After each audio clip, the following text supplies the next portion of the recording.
So sometimes we can actually omit the else clause if we don't need it. We can just have an if with no accompanying else. So in this code, we first assign the variable x to 10, and then we say if x is less than 0, so in other words, if x is negative, then we print this out. Note here, we don't have an else after this if. Instead, we just have a print statement that, as the contents imply, always gets printed. So when we run this code, because x is 10, we should expect the expression x less than 0 to be false, and so we should expect only this is always printed to print out. If we run our code, that's the case. Now, what if we changed x to be negative 10? Rather than running this code, I'm just going to go to this multiple choice question, which has that exact code. So we first have x equals negative 10. Then we say if x is less than 0, then print out the negative number x is not valid here. Then we print out this is always printed. So we should expect that because negative 10 is less than 0, that this if clause is going to execute. So it should print out the negative number, negative 10, is not valid here. And then this is always printed because it's outside of the if should be printed as well. So our answer should be B.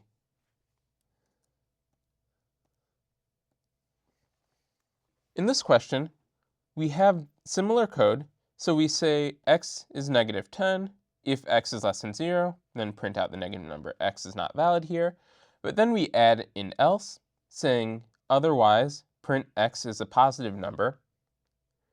But then we have another else that prints out this is always printed. And the question is, will the following code cause an error? And the answer is going to be yes. The reason is that every else has to have an accompanying if. Right? So you never would start off a conversation or a sentence by starting with otherwise. If you do that, then it's like, well, otherwise what? You have to have a thing that you're saying otherwise in response to. So every else always has to have an accompanying if. So this else corresponds with this if. This else has no if that it corresponds with. And so Python says, I don't understand what we're actually writing here, and so it's going to give us a syntax error. So yes, this code causes an error. One thing to note with conditionals is that inside of an if block or an else block, we can also have another set of conditionals. So remember that whatever goes inside of a block, so for example, inside of this else block, is all indented and only runs if what's inside of this if is false. But we can have other if and else statements inside of either of these blocks. So for example, here, inside of this else block, we have another if statement saying if x is greater than y, then do something. Otherwise, and this else corresponds with this if. So otherwise, print x and y must be equal. So these are what are called nested conditionals. And you can have any level of nesting. So for example, this if block could have another if-else statement, which could have another if-else statement as many times as we wanted to. So when we look at this code, we first assign x and y to 10 on lines 1 and 2. Then we say if x is less than y, so 10 is not less than 10. So this statement is false. And what will happen is we'll jump to the else. And then we say if x is greater than y, but 10 is not greater than 10, so this is also false. So we then jump to this else, and what gets printed out is x and y must be equal. So let's run our code just to verify that this is the case. So we get x and y must be equal. Let's change our values for x and y a little bit. So let's start by changing x to instead be 5. So when we change x to 5, then this if x is less than y, so 5 is less than 10, that's true. And so we print out x is less than y, and we skip this entire else block. So the only thing that gets printed out is x is less than y. Okay, so now let's change our numbers slightly again. So I'm going to say x is 10 again, and I'm going to change y to be 3. So now 10 less than 3, this is false. So we skip to the else, and then we say if x is greater than y, 10 greater than 3 is true. So we run what's inside of this nested if, and we print out x is greater than y. So we're going to come back to this code and learn one new construct of if and else statements called an elif. But before then, let's answer some questions. So in this code, we have another nested conditional because this else has an if-else inside of it. And the question we're asking is, will this code cause an error? Well, I don't see anything invalid in this code because this else is allowed to have this if-else in it. And so I'm going to say, no, this code is not going to cause an error. So let's actually figure out what this code is going to output. So we assign x to be negative 10 first, and then we say if x is less than 0, print out the negative number, negative 10, is not valid here. And because this if ran, then we entirely skip this else. So the only thing that would get printed is the negative number, negative 10, is not valid here. Now recall this code from the nested conditionals discussion. So here we assign two variables, x and y, to be numbers. And if x is less than y, we want to print out x is less than y. If x is greater than y, we want to print out x is greater than y. And if they're equal, we want to print out x and y must be equal. So far, we've needed to do this through nested conditionals. So in other words, this else statement had to contain another if statement and else statement. So in other words, if x is less than y, we print out x is less than y. If x is not less than y, but it is instead greater than y, then we print out x is greater than y. If x is not less than y and x is not greater than y, then we print out that they must be equal. But Python offers a cleaner way to express conditionals like this. So in this case, rather than having an if and else contained within this else, we can write something called an elif. So an elif is short for else if. So elif looks exactly like this.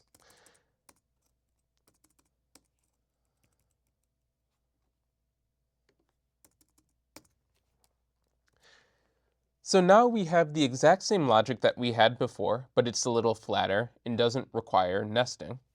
So we say if x is less than y, then print out x is less than y, just like before. But then after that, we write elif, which again is short for else if.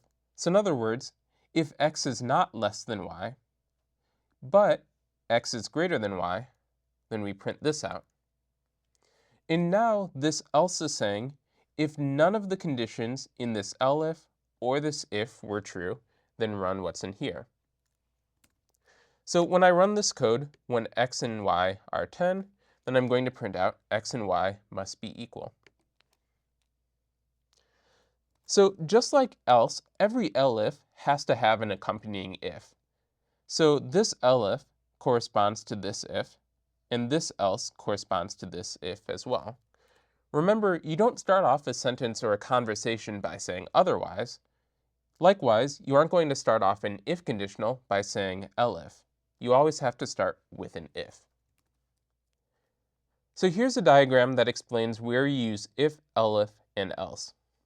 So every conditional group always starts out with exactly one if. So we have if, and then some Boolean expression, and then some code to run if that Boolean expression is true. Then we can have any number of elifs. In other words, we can have 0 or more elifs that come right after that if. So if we say elif condition 2, then this block runs if condition 2 is true, and nothing earlier in this if group ran. So in other words, condition 1 was not true. This elif, condition 3, runs if condition 3 is true, and condition 1 and condition 2 were not true, and so on. So at condition x, then this runs if condition X is true, and none of these other ifs or elifs were true. So then after the if in any number of elifs, we can have either 0 or 1 else statements. In other words, we can omit this else statement or we can have one of them. And this else statement is going to run only if none of these conditions inside of this if block were true. So in other words, this is saying if something's true, otherwise if that thing was false and this thing is true, otherwise if everything else so far was false and this is true, and then the else is saying otherwise if everything so far was false, then run this. So for example, here are some valid if, elif, else orders. So we can have an if with nothing else. We can have an if with one else statement. We can have an if that has one elif and an else. And we can have an if with two or any number of elifs with no else. So let's answer some questions about if, elif, and else. So here we have some code, and the question asks, which one of 1, 2, or 3 gives the same result as the following nested if? So in other words, what we're doing is we're trying to replicate this code with an elif. So what I would do is I would say, okay, if we join this if in else into an elif, so I would say if x is less than 0, elif x greater than 0, and then else. So this code is not valid because we have else and then a conditional, but whenever we write else, we can't have a conditional. So we know that the answer isn't 1, and in fact 1 would cause a syntax error. For answer 2, we have pretty much exactly what we wrote here. So we joined this else and if and made this else a clause on this if. And so I'm going to say that the answer is answer 2, but let's look at answer 3 just in case. So we have an if x is less than 0, then print out the negative number x is not valid here, and then we have another if. So in other words, we have one if clause that goes from here to here, and another if group that goes from here to here that includes an else. Now, this code looks like it's going to be exactly the same, but it's actually a little bit different. So I'm going to answer number 2 as the answer here. And we can tell that that's the right answer. So this question asks, what will the following code print if x is equal to 3, y is equal to 5, and z is equal to 2? So here we have a slightly more complex Boolean expression to say if x is less than y and x is less than z. So first, is 3 less than 5? Yes, that's true. And then we ask, is 3 less than 2? That's false. And so true and false is false.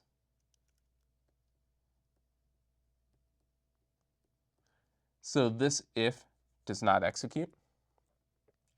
If y is less than x, so 5 is not less than 3, so we know that this is going to be false.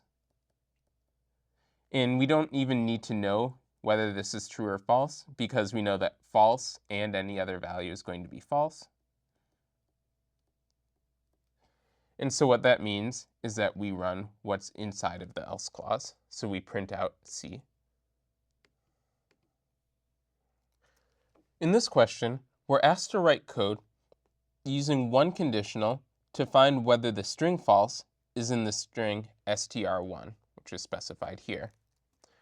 So I'm going to first write out the Boolean expression to express that. So that's the string false in str1. In the question we say, if that's true, then assign the variable output to this string. So I'm going to say If this is true, then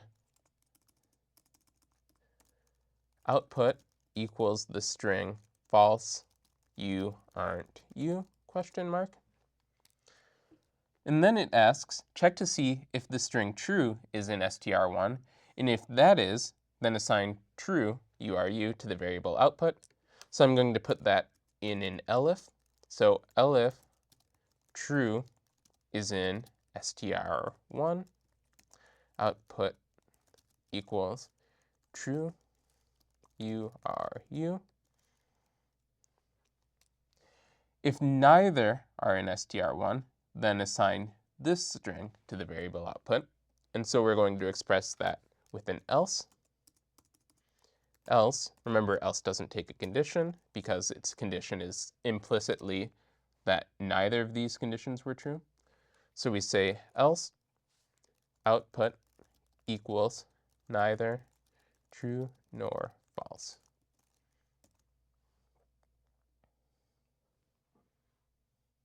I'll leave it up to you to complete the remaining exercises.